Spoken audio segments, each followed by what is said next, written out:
नमस्ते। मैं तांदळाची खीर बनवते, ती पण एकदम कोकणी स्टाईल मध्ये। ती पण मला कमेंट आली होती आरिफ सिद्दीकी यांची आणि आशिष देशमुख यांची पण कमेंट आली होती तांदळाच्या खीरीवर, म्हणून आज मी त्यांच्या पसंतीची तांदळाची खीर बनवते, होळी स्पेशल। त्याचं साहित्य दाखवते।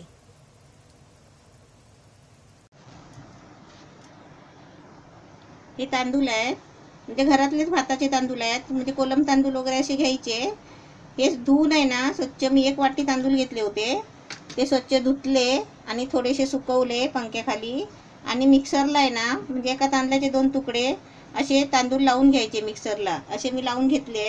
1 वाटी तांदूळ आहे, त्याच्यासाठी आहे ना हे गूळ आहे, म्हणजे आपल्याला गोड पाहिजे ना तेवढं गूळ घ्यायचं, म्हणजे तांदळाच्या हिशोबाने आहे ना 1 वाटी गूळ घेतलाय मी। हे वेलची जायफळ पावडर आहे, हे हळद आहे आणि हे मीठ आहे। आता मी ह्याच्यासाठी आहे ना हे मी पाणी उकळायला ठेवलंय, त्याच्यासाठी हे 2 तांबे पाणी घेतलंय।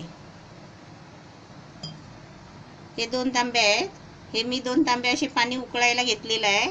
पण मी तुम्हाला याच्यानंतर दाखवते की त्याच्यात जास्त पाणी लागलं ना तर पाणी टाकायचं, नाही लागलं तर नाही टाकायचं। अजून तुम्हाला मी खोबरं दाखवायचं आहे। हे तर तांदूळ मी 1 वाटी घेतलंय ना, तर ही पावणा वाटी खोबरं घ्यायचं, ओलं नारळाचं खोबरं आहे किसलेलं। आता मी हे पाणी उकळलंय, पाणी बघा कसं उकळलंय, असा चमचा घ्यायचा आणि जे आपण तांदूळ आता भरडी केली आहे ना, ती थोडा गॅस थोडा बारीक करून आहे ना असे थोडे थोडे ओतायचे आणि ढवळायचे, म्हणजे कसं गुठली नाही होणार म्हणून। हे तांदूळ टाकायचे पर्यंत आहे ना गॅस बारीक करायचा, आता फास्ट करायचा। तांदूळ टाकून झाले, आता हे थोडं म्हणजे कसं ढवळत राहायचं, म्हणजे तांदळाची गुठली नाही होणार म्हणून असं थोडं ढवळायचं। 1-2 मिनिटं ढवळत राहायचं, म्हणजे सरसरीत झाली ना, म्हणजे चांगली घट्ट व्हायला पाहिजे, म्हणजे चमच्यातून पडणार नाही एवढी घट्ट करायचं आहे। असं आपण थांबून थांबून ते ढवळायचं आहे, म्हणजे आपण इथेच राहायचं आहे उभं आणि थांबून थांबून असं ढवळत राहायचं आहे। हे मी ढवळत राहते, 2 मिनिटं झाले। आता हे जर आपले गावचे तांदूळ असते ना, तर गावचे तांदूळ कसे एका तांदळाचे 2 तुकडे केलेलेच असतात, पहिलेच झालेले असतात, त्याच्यामुळे आहे ना ते मिक्सरला लावायची गरज नाही लागत, ते अख्खेच तांदूळ असे वापरतात। आणि हे कसे आपले घोणीचे तांदूळ असतात ना दुकानचे, त्याच्यामुळे ते लांब असतात, म्हणून त्याचे आपण धुवून स्वच्छ एकदम सुकवून मिक्सरला 2 भाग करून घ्यायचे। हे आता चांगलं घट्ट व्हायला आलंय बघा, पण हे आता चांगलं शिजायला पाहिजे एकदम मस्त। हे दाणे दाणे दिसले नाही पाहिजे, हे जे साबुदाण्यासारखे दाणे दिसतात ना, हे असे दिसले नाही पाहिजे सफेद, एकदम दुधासारखं आहे ना, हे एकदम दुधासारखी घट्ट व्हायला पाहिजे। आता त्याला मस्त कड आलाय आणि हे कसं दुधाला जशी मलाई येते ना तसे तांदूळ आहेत ना आपली ग्रेव्ही सोडतो आणि असं चांगलं म्हणजे असं चिकटपणा येतो, म्हणजे ह्याला कसं दूध सोडतात तांदूळ असं बोलतात, म्हणजे ती वस्तू आपण जी बनवतोय ना ती चांगली घट्ट व्हायला पाहिजे। आता छान असं मस्त आता चांगली गरगरीत झाली आहे। आता आपण ह्याच्यामध्ये नुसतं मीठ टाकलं ना तर ह्याला खिमाट बोलतात गावच्या भाषेत। आता हे शिजायला मस्त 2 मिनिटं झाली आहे। आता ह्याच्यामध्ये आहे ना मी गॅस बारीक करते आणि त्याच्यामध्ये गूळ टाकते।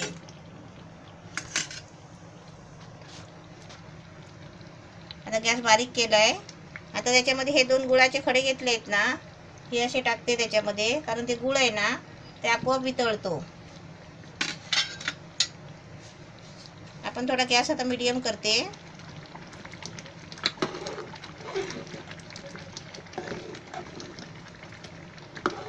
गुळ आपण किसून टाकला तरी चालेल, चेचून टाकला तरी चालेल, पण ते शिजेपर्यंत आहे ना, ते तांदूळ शिजायला हवे तोपर्यंत गूळ वितलेल।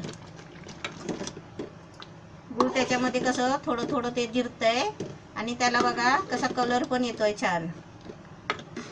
आता आपल्याला कलरसाठी आहे ना आपल्याला हळद पण थोडी टाकायची आहे, म्हणजे हळद टाकणं जरुरी आहे, आणि गूळ वितलेपर्यंत आहे ना ती खीर चांगली शिजते। याचं इथपर्यंत घट्ट झाली आहे आणि आपल्याला कसं हे घट्टच बनवायची आहे, त्याच्यामुळे पाणी नाही टाकायचं। लागलंच ना आपल्याला वाटलं तांदूळ शिजायचे आहे तर आपण पाणी टाकायचं। आपले तांदूळ आता छान शिजलेले आहे. तरी पण आपल्याला जर थोडं पातळ पाहिजे असेल ना तर आपण थोडंसं पाणी टाकू शकता. मी तुम्हाला दाखवते. कारण ते सुकल्यावर आहे ना ते एकदम घट्ट होणार आहे. आता असं थोडंसं आहे ना, थोडंसं असं पाणी ओतायचं. तर मी गुळाचे खडेच टाकले आहे, कारण तांदूळ शिजायला लागतात ना, त्याच्यामुळे ते तांदूळ शिजतात त्याच्यामुळे. नाही तर आपण कसं गुळ लगेच टाकलं आणि लगेच घट्ट झाले ना, मग आपल्याला समजत नाही की शिजली का नाही ती. गुळ पण वितलत आला आहे बघा, छोटा खडा राहिला आहे. आता मी त्याच्यामध्ये बाकीचं साहित्य टाकते. हे पहिलं खोबरं टाकते.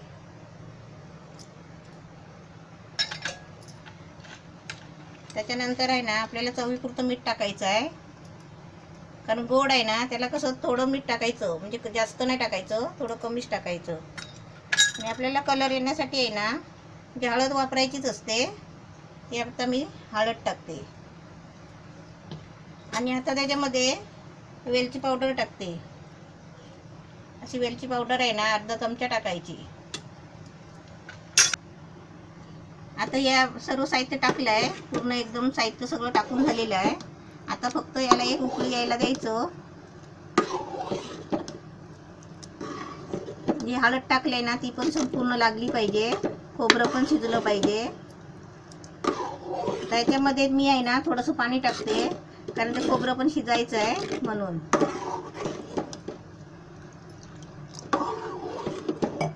आता मी थोडा गॅस आहे ना फास्ट करते.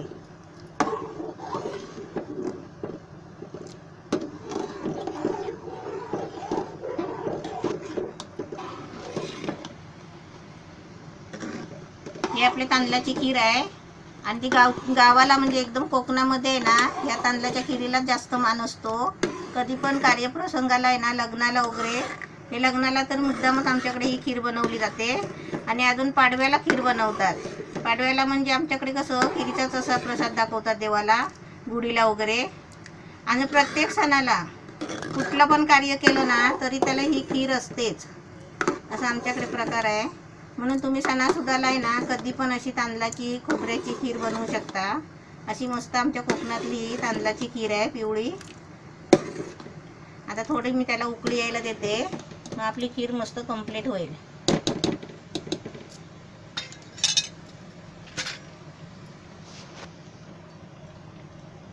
गॅस मी फास्ट ठेवला आहे जरा, म्हणजे कड येण्यासाठी. गॅस फास्ट केला होता, मस्त कड आलाय बघा. वरती मलाई पण पकडली आहे. आता गॅस मी कमी करते आणि ढवळते, कारण आपण अशी हलवत नाही राहिली ना तर ती खाली खीर लागू शकते. आणि खीर आहे ना स्टीलच्या भांड्यात वगैरे नाही करायची, म्हणजे अशा भांड्यामध्ये नाही तर निर्लेशा कढईमध्ये, अशी मोठ्या भांड्यामध्ये करायची. आणि याच्यामध्ये तर तुम्ही म्हणाल का हे कालं काय दिसतं, तर ते खोबरं किसलेलं आहे ना टाकलेलं, त्याचे ते तुकडे असतात खोबऱ्याचे, ते निघालेले ते त्याच्यामध्ये आहेत. आपली आता मस्त खीर झालेली आहे. हे खोबऱ्याचे तुकडे आहे, आपण किसताना निघतो ना खोबरं ते. आपल्या तर मस्त खीर एकदम कंप्लीट झालेली आहे. आता गॅस बंद करते आणि तुम्हाला काढून दाखवते. एकदम म्हणजे मस्त कोकणातल्या गावठी तांदळाची खीर खोबरं टाकून छान झालेली आहे, मस्त तयार झालेली आहे. आता मी तुम्हाला काढून दाखवते. आता छान झाली आहे. आता मी तुम्हाला देते, खायची सुरुवात करा. आणि मी काढून दाखवते. मस्त आपली छान खीर झाली आहे, गावची एकदम कोकणातली. आता तुम्हाला मी ताटलीत काढून देते आणि तुम्ही खायची सुरुवात करा.